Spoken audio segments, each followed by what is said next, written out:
Let's be honest. You might have a number of doctor's appointments. Matter of fact, women tend to see an average of 4 doctors before receiving helpful perimenopause or menopause care. Too often, women feel dismissed or misunderstood when they bring menopause related concerns to their healthcare provider. Sometimes symptoms are brushed off as just aging. And while aging does play a role, menopause specific symptoms deserve focused attention. So let's talk about how you can prepare for appointments. One thing you can do is keep a log of what you're experiencing. So, hot flashes, sleep issues, mood swings, brain fog, menstrual changes can be a few of the things. So, tracking how often, intense, and how long they last can be helpful for providers. Okay. Another thing to keep in mind is writing down questions ahead of your appointment can be really helpful because you already know traditional appointments with doctors and nurses tend to last maybe 15 minutes. That is not a lot of time.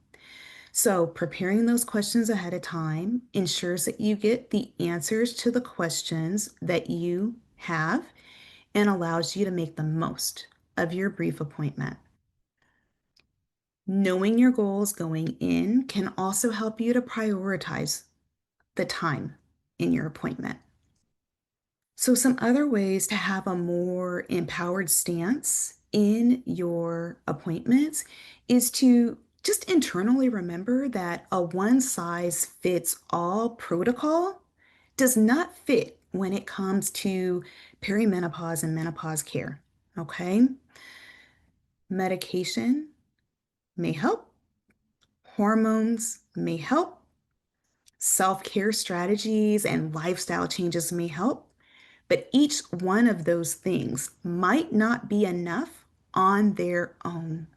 So, all that to say, it can be helpful to ask for a menu of options and also ask for the pros and cons of each option. That way, you're making a more informed decision about your care.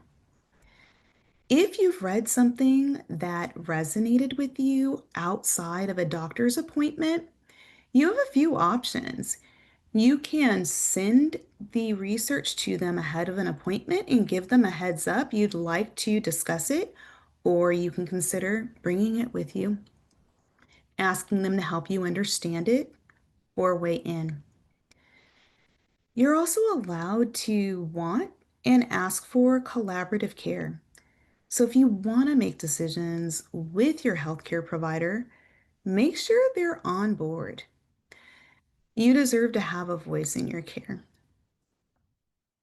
Another important consideration is if your current provider isn't knowledgeable about perimenopause or menopause, it's okay to ask for someone who is, whether it's a gynecologist, a functional medicine physician, a psychologist, a coach, or any other type of provider.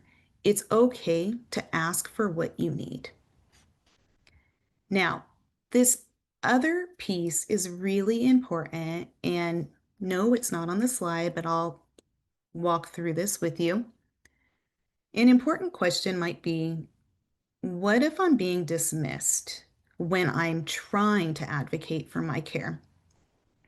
You have a couple of options.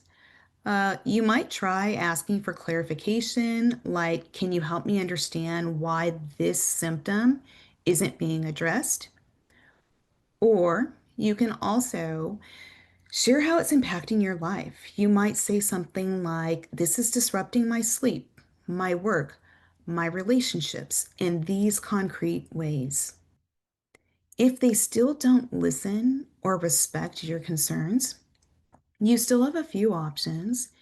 One is you can consider getting a second opinion, and This might also serve as your cue to trust your instincts.